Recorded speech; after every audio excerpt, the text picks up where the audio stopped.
요한계시록 13장을 살펴볼 텐데요. 이 13장에서는 그 유명한 666이 드디어 나옵니다. 666이 뭐냐에 대해서는 지금까지 다양하게 설명을 해온 것 같습니다. 처음에는 제가 어릴 때는 바코드라고 그래서 기억이 나시나요? 바코드가 666이라고 그래서 상점에서 물건을 살 때 이렇게 뒤에 괜히 보면서 마음이 좀 이상했던 기억이 있었고, 그 다음에는 신용카드로 바꿨습니다. 그러니까 저희는 다 지금 666을 쓰고 있는 거예요. 신용카드라고 한다면. 그리고 이제 신용카드가 일반화가 되니까 어떻게 바뀌었냐면, 그 다음에는 베리칩이라고 해서 이걸 이제 몸속에 집어넣으면 이게 666을 받는 거다, 이렇게 했습니다. 그럼 저는 여기에 그 심장 쪽에 그 심장 박동이가 박혀 있는데, 저도 그들의 논리에 의하면 666을 이미 받은 사람이라고 취급받을 수도 있을 것 같은데요. 그러니까 이들의 주장에 의하면 종말에 사탄의 정부가 세워지고 사람들의 몸에 베리칩을 심어서 신원 확인의 수단으로 삼게 될 것인데, 이 베리칩을 심는 순간 그 사람은 사탄의 소유물이 된다, 이렇게 주장을 해오고 있습니다. 이것은 완벽하게 잘못 이해한 겁니다. 그러면 짐승의 숫자 666은 무엇을 가리킬까? 오늘 본문에서 그것의 정체를 생각해보고, 또 영적 전쟁에 대해서 다루고 있는 이 13장에서 교회와 성도는 과연 무엇을 해야 하는지 생각해보고자 합니다.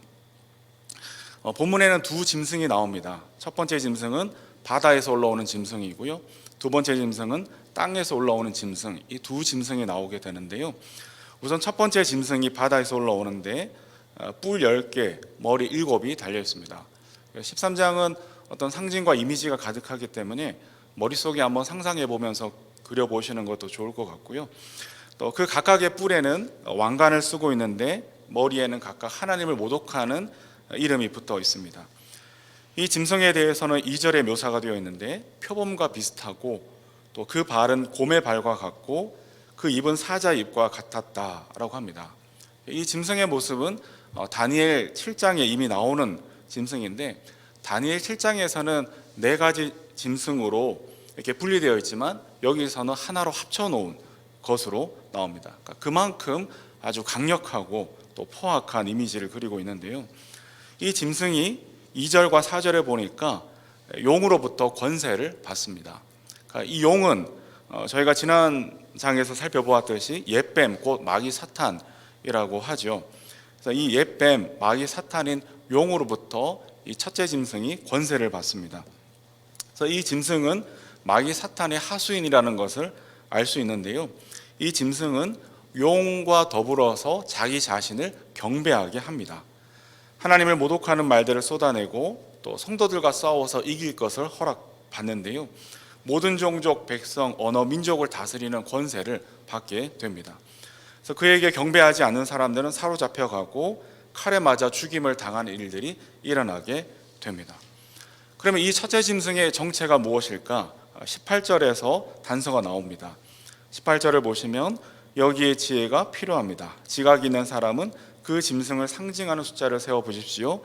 그 수는 어떤 사람을 가리키는데 그 수는 666. 그러니까 이 짐승은 666이고 어떤 사람을 가리킨다라는 겁니다. 요한이 요한계시록을 기록할 당시에는 이름을 숫자로 환산해서 호칭하는 습관이 보편적이었습니다. 이러한 습관을 게마트리아라고 하는데요. 그러니까 대부분의 학자들은 이 666이 네로 황제, 그러니까 네로 들어보셨죠? 이 네로 황제와 관련이 있다라고 봅니다. 이 네로 황제를 히브리어로 음역을 해서 숫자로 환산한 값이 정확하게 666이 되기 때문입니다. 이러한 추론에 따라서 이 짐승의 숫자는 로마 제국의 네로를 가리킨다고 볼 수가 있죠. 그러니까 요한이 이 7교회, 소아시아 7교회 보내는 편지에다가 네로라고 적을 수는 없잖아요. 그래서 666이라고 어떤 암호적으로 썼다라고 보고 있는데요. 그럼 왜 이 짐승의 숫자 666이라고 기록을 한 것일까? 왜 네로를 암시한 것일까? 여기는 설명이 좀 필요합니다. 네로 황제는 주후 68년경에 죽었을 것으로 알려졌습니다. 그러니까 주후 68년. 근데 요한계시록의 저작 시기는 주후 96년이라고 우리가 생각을 합니다.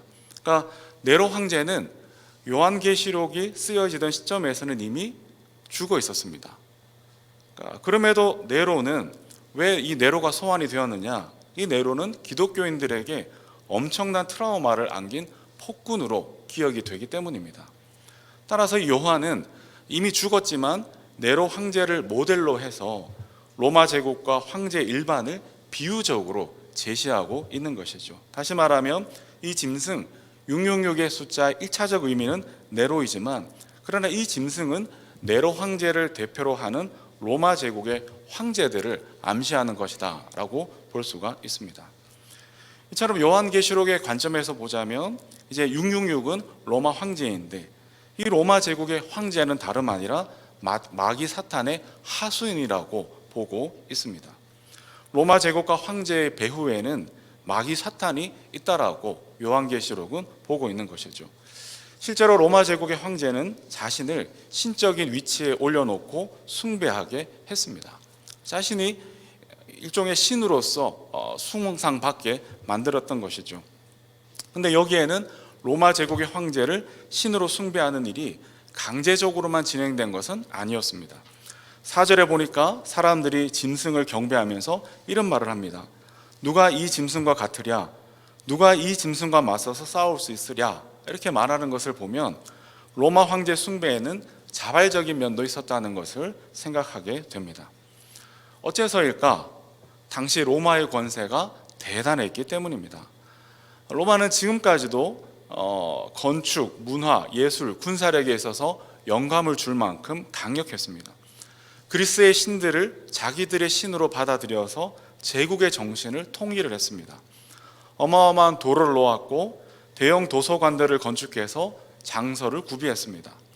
큰 규모의 공연장과 경기장을 만들었고 헬라어를 공용으로 만들었고 우편 제도를 만들어서 엄청난 속도로 정보와 지식이 유통되게 했습니다. 그러니까 로마 제국은 한마디로 힘의 결정체였다라는 것이죠.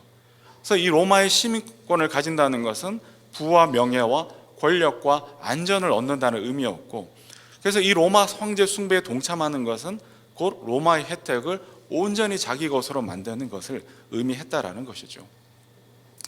이러한 세상에서 교회와 성도가 평안히 쉴 곳은 당연히 없어 보입니다. 어떤 신앙의 자유와 양심을 가지고 판단해 볼 때 절대로 이 황제 숭배에 동참할 수 없었던 성도들은 그래서 사로잡혀가고 칼에 맞아서 순교를 당하게 됩니다. 사자의 밥으로 던져지고 밤거리를 비추는 횃불로 불에 타서 죽임을 당하는 것이죠. 황제가 아닌 예수 그리스도를 주로 고백하고 믿는다는 이유로 교회는 핍박과 순교를 당하게 됩니다. 그래서 10절에서 이 황제 숭배에 동참할 수 없었던 성도의 운명에 대해서 이렇게 말합니다. 사로잡혀 가기로 되어 있는 사람이면 사로잡혀 갈 것이요, 칼에 맞아서 죽임을 당하기로 되어 있는 사람이면 칼에 맞아서 죽임을 당할 것이다. 그러니까 사로잡혀 가고 칼에 맞아 죽임을 당하는 것이 황제 숭배를 거절하고 예수 그리스도만을 주로 고백하는 성도의 운명이다 라고 요한계시록은 우리에게 알려주고 있습니다. 근데 이 구절에서 믿는 이들에게 어쩌면 약간 회의감이 드는 구절이 되기도 합니다. 그러니까 성도의 운명에 대해서 사로잡혀 가기로 되어 있는 사람이면 언뜻 생각할 때 주님이 변호해 주는 대신에 사로잡혀 간다라고, 또 칼에 맞아 죽임을 당하기로 되어 있는 사람인데 무슨 수를 써서라도 구출해 주는 대신에 칼에 맞아서 죽임을 당한다고, 이 10절의 말씀에서 마치 주님은 성도의 고통과 아픔에 대해 관망하는 것은 아닌가라는 의심이 들게 만들고 있습니다. 그러니까 주님은 어째서 이 성도의 고통과 예정된 운명에 대해서 관망하시는 듯한 말씀을 하시는 것일까? 주님의 의도는 무엇인가? 무책임한 대장이신가? 그렇지 않다는 것이죠.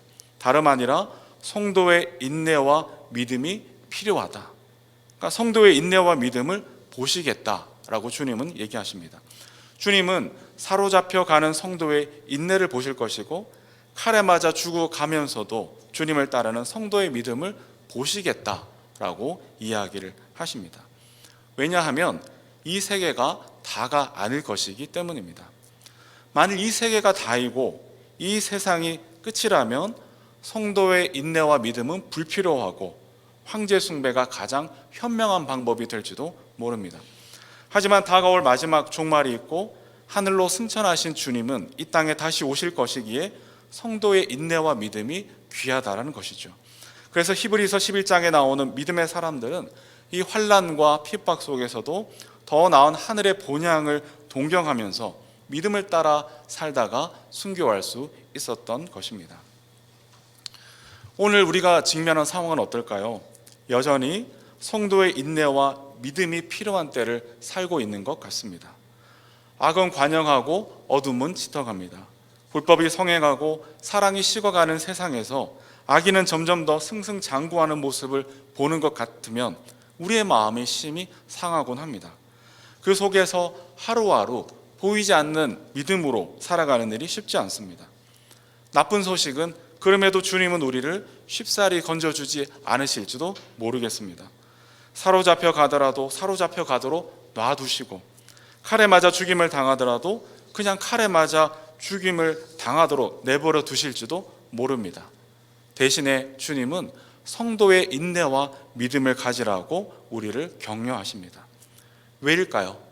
이 세계가 끝이 아니기 때문입니다. 다시 말하면 이 세계를 넘어 다른 세계, 즉 우리의 본향인 하나님 나라의 완성이 우리를 기다리고 있기 때문인 것이죠. 윤종신이라는 가수가 있습니다. 이름은 아마 들어보셨을 수도 있는데요. 오 놀라워라, 요즘에는 존니, 또 오르막길 등의 히트곡으로 요즘 세대들에게도 이름이 알려진 국내 정상급의 뮤지션이자 또 기획사 대표인데요. 그래서 방송에서도 최근 작년까지도 라디오스타 이런 프로그램에서 활발하게 활동을 했습니다. 그러다가 올해 초인가 갑자기 미국으로 훌쩍 떠나버렸습니다. 그러니까 예전에도 그런 말을 한 적이 있는데, 그러니까 자기 삶이 너무 편해지다 보니까 곡이 잘 안 써지더라, 이런 말을 했어요. 그래서 사서 고생도 한다는데, 그래서 낯선 곳에 머물면서 마음가짐을 환기하는 기회를 좀 얻어야 되겠다, 그런 취지로 미국으로 갔습니다. 근데 어떡하죠? 올해 코로나19가 터졌습니다. 그래서 그 제한된 상황에서 이제 미국에서 살아야 되는데 하루는 현지 코디네이터랑 차로 이렇게 대륙을 횡단했다고 합니다. 근데 어느 날 하루는 백인들이 주로 거주하는 그 코로나19가 심각한 지역의 어느 식당에 들어가게 되었어요. 그 식당에 들어가는 순간 모두의 시선이 자기에게 향하는 거죠. 그 낯선 동양인을 바라보는 그 어떤 어색한 시선, 그리고 살기 어린 시선들. 음식을 주문하는데 종업원이 거의 무례하다시피 주문을 받았대요.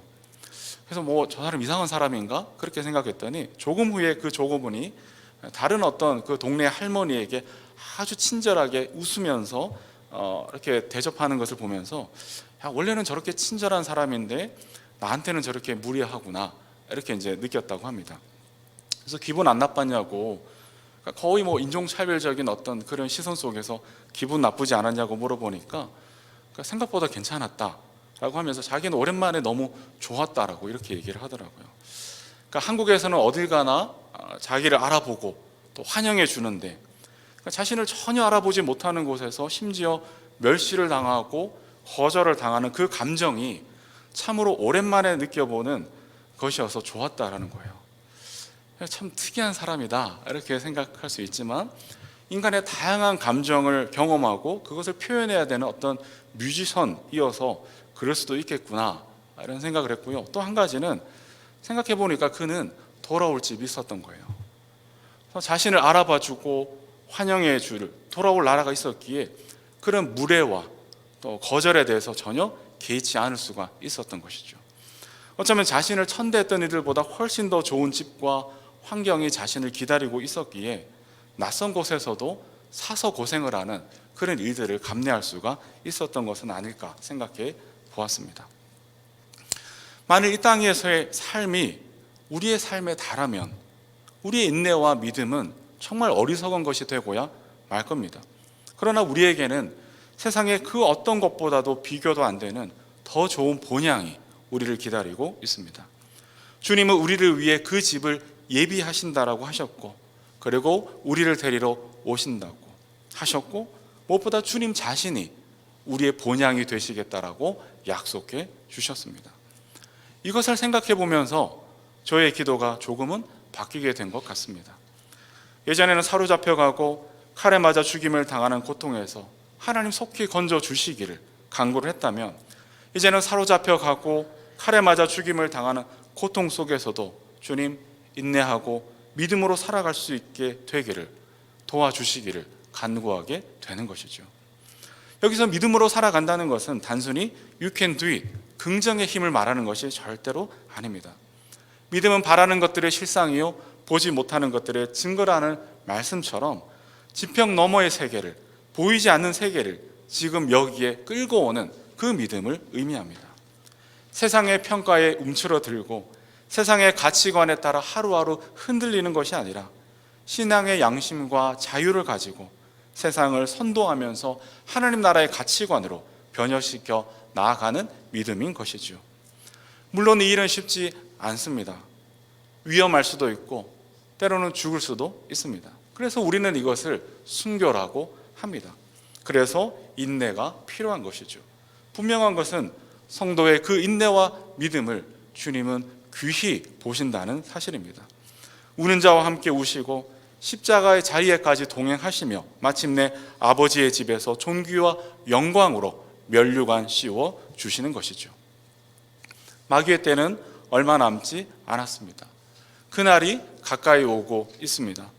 어둠은 더욱 짙어지고 짐승의 활동은 악랄해질 것입니다. 그러나 여러분, 애들 말로 쫄지 마시기 바랍니다. 죽음에서 부활하신 예수님이 우리의 대장이 되십니다. 그러니 성도의 인내와 믿음으로 다시 오실 주님을 기다리고 이 첫째 짐승과의 싸움 속에서 승리하는 우리 모두가 되시기를 주님의 이름으로 축복합니다. 한편으로 이 13장에서는 바다에서 올라온 짐승뿐만 아니라 11절에서 보면 땅에서 올라오는 또 다른 짐승이 있다라고 합니다. 바다에서 올라온 짐승이 황제 숭배 문화를 비유적으로 보여준 것이라면 황제 숭배를 실행하는 또 다른 짐승이 올라오고 있습니다. 그러니까 이 황제 숭배는 황제의 의지만으로는 실행되기 어렵고 그를 떠받들어 주는 어떤 소위 앞잡이들이 있어야 되는 것이죠. 그래서 요한계시록에서는 이 황제 숭배를 제정하고 시행 기구를 만들어 그 제도를 유지하던 사람들을 땅에서 올라온 짐승이라고 이야기합니다. 이 땅에서 올라온 짐승도 어린 양 같은 두 뿔이 있고 용처럼 말을 하는데요. 그러니까 첫째 짐승보다는 조금 뿔수도 적고 조금 열등한 것으로 나옵니다. 그리고 바다에서 올라온 짐승의 모든 권세를 이 두 번째 짐승도 행하게 되는데요. 그래서 이 세 가지 트라이앵글이 어디서 보던 것 같지 않으십니까? 그러니까 옛뱀, 그러니까 용과 첫째 짐승과 둘째 짐승, 그러니까 뭔가 흉내를 낸 듯한 모습입니다. 그러니까 가짜 삼위일체의 모습을 띠고 있습니다. 그러니까 하나님, 예수님, 성령님 이 삼위일체처럼 용, 첫째 짐승, 둘째 짐승 이렇게 가짜의 모습을 띠고 있습니다. 그래서 이때 두 번째 짐승의 역할을 규정해 보면 용과 짐승에게 경배하도록 사람들을 미혹하게 하는 일을 합니다. 그러니까 미혹이라는 게 뭐냐? 그럴듯하게 거짓말로 꾸며서 넘어가게 하는 것인데요. 그러니까 두 번째 짐승은 소위 거짓 선지자였다라고 할 수가 있습니다. 이 거짓 선지자들의 활동이 성도에게 굉장히 위협적이 되는데요. 분별해 내기가 쉽지 않다는 점에서 그렇습니다. 차라리 사로잡혀가고 칼에 맞아 죽게 되면 선악이 분명해지는 지점이 있습니다. 그 문제는 이 둘째 짐승의 문제는 그럴듯하게 보인다는 것이죠. 보암직도 하고 먹음직스러워 보인다는 것에서 성도의 시험이 있습니다. 그러니까 이 가짜 삼위일체 형태도 그럴싸한데 13절에 보니까 그 짐승이 큰 기적들을 행했다라고 합니다. 그러니까 사람들이 보는 앞에서 하늘에서 불이 땅에 내려오기도 합니다. 이것은 마치 엘리야의 기적을 보는 것 같습니다. 15절에 보면 첫 번째 짐승을 위해 우상을 만들라고 하는데 아마 황제의 신전이나 신상을 가리키는 것이겠죠. 거기에 생기를 넣어주고 우상이 말도 하게 합니다. 그러니까 정말 살아있는 생명체, 흙으로 사람을 지으신 것처럼 살아있는 생명체라고 착각하게 만든다라는 것이죠. 그러다 보니 헷갈리게 됩니다. 이 로마 제국이 이처럼 생명력 있게 운동하고 또 하늘에서 불이 내오르는 기적하던 일들이 일어나고 그리고 세계를 호령하고 그 안에서 안녕을 누리는 것이 정말 가짜일까? 진짜일까? 어쩌면 이것도 하나님이 허락하시고 복을 주셨기 때문에 가능한 일은 아니었을까 생각하는 이들이 나오게 됩니다. 하나님이 원하지 않는다면 정말 하늘에서 불이 내려오는 이 엘리야의 기적이 또 인간의 만든 것들이 생명체가 되는 일들이 일어날 수 있는 것일까? 그 로마 제국이 세계 제1의 강대국이 과연 될 수가 있을까? 이런 의심 속에서 로마 제국이 주는 안녕과 번영을 누리는 것이 낫지 않을까? 굳이 사로잡혀가고 칼에 죽임을 당하는 것이 하나님의 뜻일까라는 의심이 들기도 한다는 겁니다. 그래서 밤오섬에 갇힌 이 요한의 시대에도 이미 많은 성도들이 황제 숭배에 동참하는 일들이 일어나게 되었습니다. 거기에는 강제성도 있었지만 어떤 면에서는 자발적인 차원에서 이런 진짜와 가짜가 헷갈리는 지점에서 황제 숭배에 동참하는 일들도 있었다는 것이죠.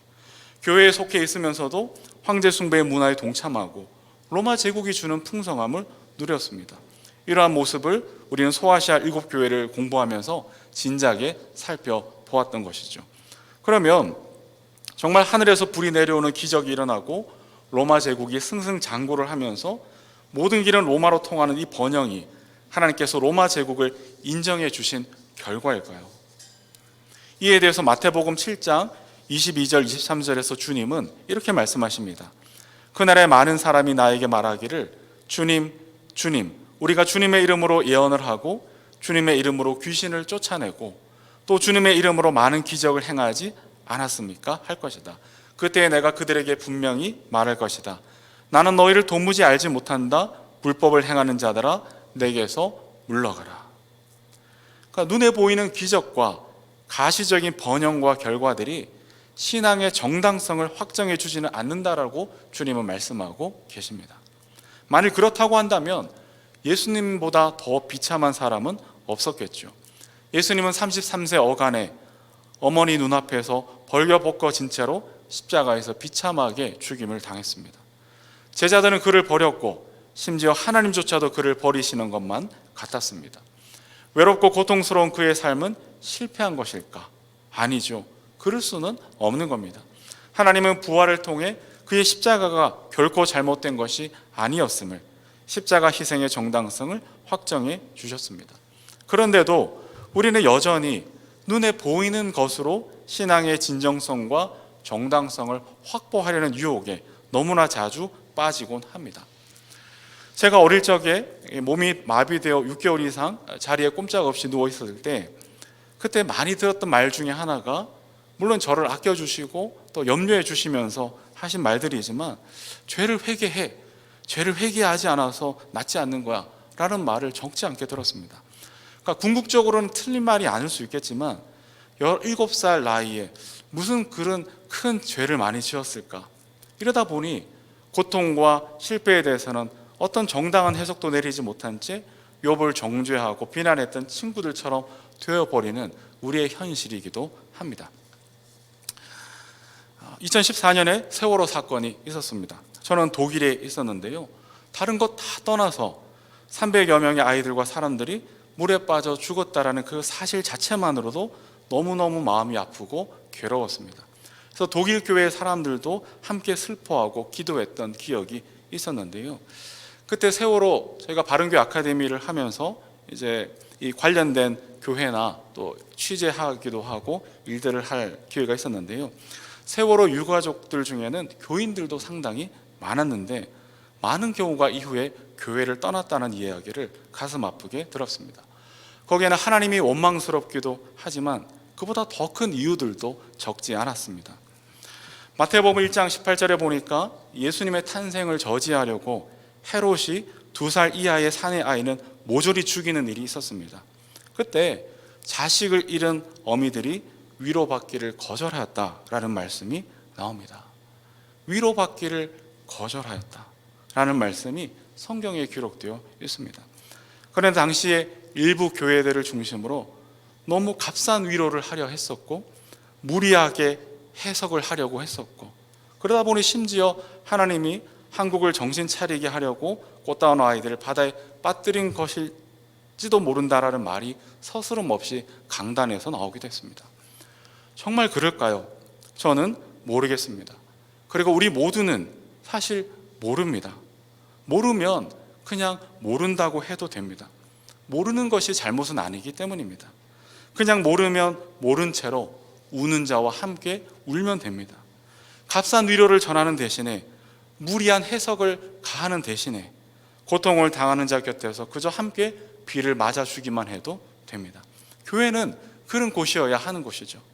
원통하고 억울하고 갈 곳 없는 이들이 찾아갔던 그 다윗의 아둘람 굴처럼 자유자나 종이나 헬라인이나 유대인이나 누구든지 거절당할 염려 없이 환대받을 수 있는 마지막 보루가 되어야 한다라고 저는 생각합니다.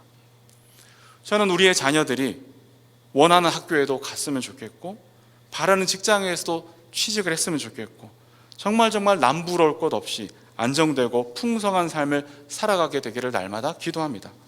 모든 성도가 건강하고 행복하게 살게 되기를 간절히 기도합니다. 그럼에도 우리가 누리는 가시적 번영과 풍성함이 우리 신앙의 정당성을 확보해 주는 것이라 여기면 절대로 안 되겠습니다. 다만 이유를 다할 수 없는 하나님의 선물인 것을 두렵고 떨림으로 생각할 수 있어야 합니다. 동시에 생각하지 못한 어려운 일이 우리의 삶을 흔들더라도 그것은 절대로 하나님이 버려서도 아니고 우리 신앙이 잘못되어서도 아닌 것을 잊어서는 안 되는 것이죠. 왜 이런 일이 일어나는지 우리는 모를 수도 있습니다. 모르기에 한편으로는 신앙을 떠날 수도 있지만, 모르기에 우리는 믿음으로 인내하고 싸워나갈 수 있는 것이죠. 앞으로도 거짓 선지자들의 외침은 끊임없이 우리를 괴롭히고 번뇌하게 하고 주저하게 만들겠죠. 교회와 성도들조차도 이 니골라당의 가르침을 좇아 우상의 제물을 먹고 로마 제국의 풍요를 숭상하는 일들이 비일비재할 것입니다. 진짜와 가짜가 뒤섞여서는 어느 순간부터는 진짜가 가짜가 되고 가짜가 진짜가 되는 일들이 우리 삶을 혼란에 빠뜨리고야 말 겁니다. 그래서 주님은 18절에 보니까 지혜가 필요하다라고 이야기합니다. 지혜란 사전적 의미로는 사람, 사물, 사건이나 상황을 깊게 이해하고 깨달아서 자신의 행동과 인식, 판단을 이에 맞출 수 있는 것, 이것이 지혜라고 합니다. 한마디로 분별하는 힘이 지혜입니다. 진짜와 가짜, 참과 거짓을 구분해내는 지혜가 필요하다는 것이죠. 성삼일체 하나님과 용과 짐승 원투라는 이 가짜 삼일체를 구분하는 지혜가 필요합니다. 불이 하늘에서 떨어지는 기적에도 불구하고 가짜를 진짜에서 분별해내고, 사로잡혀가고 칼에 맞아 죽는 고통 속에서도 진짜를 찾아내는 지혜가 어느 때보다 필요하다라고 주님은 이야기하십니다. 그러면 이 지혜를 우리는 어떻게 얻을 수가 있을까요? 종교개혁자 마틴 루터에 의하면 하나님 앞에서 단독자로서는 내면의 신앙이 무엇보다 중요하다라고 말합니다. 개인 내면의 신앙에서 참과 거짓을 구분하는 지혜가 나오기 때문이라는 것이죠. 그리고 루터의 삶이 그랬습니다. 루터는 교황을 정점으로 하는 거대한 카톨릭 체제와 싸웠습니다. 당시 교황은 무오하다고 여겨졌고 성서보다 더 높은 권위를 교황은 가졌습니다. 교황을 정점으로 하는 교회가 개인의 구원을 중재했고 모든 가치에 대해서 판단을 내렸습니다. 그래서 요람에서 무덤까지 이 교회에 속해서 사제들의 가르침을 잘 따른다면 구원도 받고 세속적인 삶도 가능하다고 여겼습니다. 성경은 당연히 몰라야 하고요. 그래서 라틴어로 써버렸잖아요. 믿음은 없어도 상관이 없습니다. 만일 가톨릭 교회 안에만 머물기만 하면 되기 때문입니다. 그래서 이 가톨릭 교회의 테두리를 벗어나게 될 때 그때부터는 구원도 없고 마녀 재판이 기다리고 이단으로 처형될 뿐이었습니다. 가치와 판단을 전적인 외부적 기관인 교황에게 맡겨두었기에 더 이상 참과 거짓을 구분해내는 힘을 가질 수도 없었고 가질 필요도 없었던 것이죠. 하지만 루터는 성령으로 말미암아 하나님을 만난 이후 개인 내면의 신앙으로 교황과 싸웠습니다. 루터가 가진 믿음이란 하나님 앞에서 단독자로 서게 하는 개인의 믿음이었습니다. 어느 누구의 중재도 필요 없이 예수 그리스도로 말미암아 하나님 앞에서 단독자로 서는 1대1의 관계였습니다. 이 믿음으로 하나님과 직접적인 관계가 맺어지니 루터는 한 사람의 단독자로, 한 사람의 주체적 자유인으로 서게 됩니다. 전에는 교황과 교회의 평가와 통제 속에서 아무런 가치 판단 없이 살아갔다면, 이제는 하나님 앞에 선 단독자로서 신앙의 자유와 양심을 따라 교황과 교회를 평가하고 종교개혁을 넘어 중세 사회를 바꾸는 혁명이 일어나게 되었던 것이죠. 루터를 자주 말씀드리는 이유는 우리는 종교개혁의 후예로서 종교개혁의 영성을 다시 되짚어 볼 필요가 있다고 생각해서입니다. 그래서 이 루터의 종교개혁 영성이란 하나님 앞에서 단독자로 서는 이 개인의 내면 신앙이 그 출발점입니다. 여기에는 그 어느 누구도 개입할 수가 없는 것이죠. 그러다가 잘못 판단하면 어떡하죠? 잘못 판단 내리면 어떡하죠? 그래서 중세교회는 그런 걱정 때문에 교회와 사제들이 구원까지도 중재하려고 했고 잘못된 결과를 낳았던 것이 아닐까. 그러나 예수 그리스도께서 우리 각 사람의 마음에 성령을 부어 주십니다. 그리고 성령님은 지금도 내 숨결보다 더 가까이 내 안에 계셔서 우리를 위해 탄식하고 계시고, 우리를 위해 기도하고 계시고, 우리를 일깨우시고 우리의 걸음걸음을 인도하고 계시는 줄로 믿습니다. 한마디로 우리 프로테스탄트들은 하나님이 오늘도 성경과 성령을 통해서 친히 내 마음에 직접 말씀해 주신다라고 믿는 것이죠. 이것은 한편으로 모험이지만, 그러나 한편으로 하나님의 위대한 일을 이루어가는 능력이 됩니다. 하나님 앞에서 단독자로 서는 내면의 신앙이 그래서 중요합니다. 바로 거기에서 신앙의 자유와 양심에 따라 분별하는 지혜가 나오게 되는 것이죠. 거기에는 아무도 내게 명령할 수가 없고 신앙의 자유와 양심에 따라 결정하게 행동하게 되는 것이죠. 여기에는 모험이 따르지만, 그러나 성령님과 함께하는 모험이고 하나님이 친히 동행해 주시는 위대한 여행이 되는 것입니다. 참과 거짓을 구별하는 지혜가 하나님 앞에서 단독자로 서는 이 내면의 신앙에서 비롯되기에 아무도 나에게 명령할 수 없지만 나 또한 아무에게나 함부로 명령하거나 강요할 수도 없게 됩니다.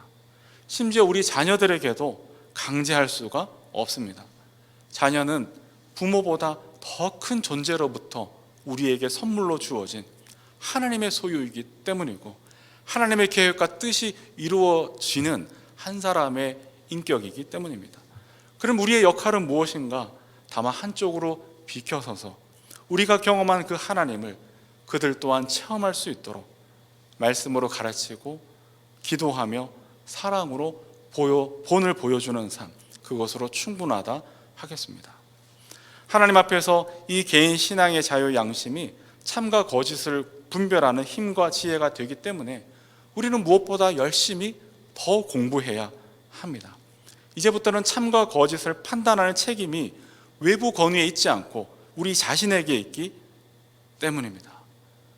최호 집사님이 가끔 저한테 다 목사님 책임이라고, 저는 목사님 믿고 여기까지 같이 신앙생활하는데 목사님 탓이라고, 한편으로는 저를 신뢰해 주는 것에 대해서 너무나 감사하고 고맙게 생각합니다만, 그러나 저는 최호 집사님이 더욱더 하나님 앞에 홀로 설 수 있도록 옆에서 돕는 조력자에 지나지 않는다는 것이죠. 저의 책임을 회피하는 것이 아니고 그것이 저의 책임이라는 뜻에서 그렇습니다. 그래서 저는 최호 집사님에게 계속해서 책을 드립니다.